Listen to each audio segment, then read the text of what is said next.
ইসরায়েলের প্রধানমন্ত্রী বেনিয়ামিন নেতানিয়াহুর কার্যালয় ও ইসরায়েলি বিমান বাহিনী প্রধানের সদর দপ্তর লক্ষ্য করে হামলা চালিয়েছে ইরান। 2 মার্চ ইরানের রেভলিউশনারি গার্ড IRGCর বিবৃতি বরাত দিয়ে একথা জানিয়েছে ইরানের সংবাদ মাধ্যম ফার্স নিউজ এজেন্সি। বিবৃতিতে বলা হয়েছে, জায়নবাদী শাসনের অপরাধী প্রধানমন্ত্রী কার্যালয় ও বিমান বাহিনী প্রধানের সদর দপ্তরকে লক্ষ্য করে হামলা চালানো হয়েছে। হামলায় খাইবার ক্ষেপণাস্ত্র ব্যবহার করা হয়েছে। ইরানের সর্বোচ্চ নেতা আয়াতুল্লাহ আলী খামেনি নিহত হওয়ার পর ইরানের সর্বোচ্চ জাতীয় নিরাপত্তা কাউন্সিলের প্রধান আলী লারিজানি যুক্তরাষ্ট্র ও ইসরায়েলের বিরুদ্ধে নজিরবিহীন শক্তিতে আঘাত হানার হুমকি দিয়েছিলেন।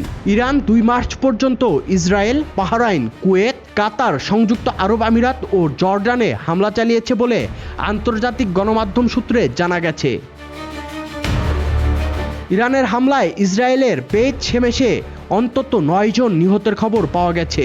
এদিকে ইরানি রেড ক্রিসেন্ট জানিয়েছে, 28 ফেব্রুয়ারি থেকে শুরু হওয়া ইসরায়েল যুক্তরাষ্ট্রের হামলায় ইরান জুড়ে 555 জন নিহত হয়েছেন এবং ক্ষতিগ্রস্ত হয়েছে 131টি শহর। Desk report, the financial express.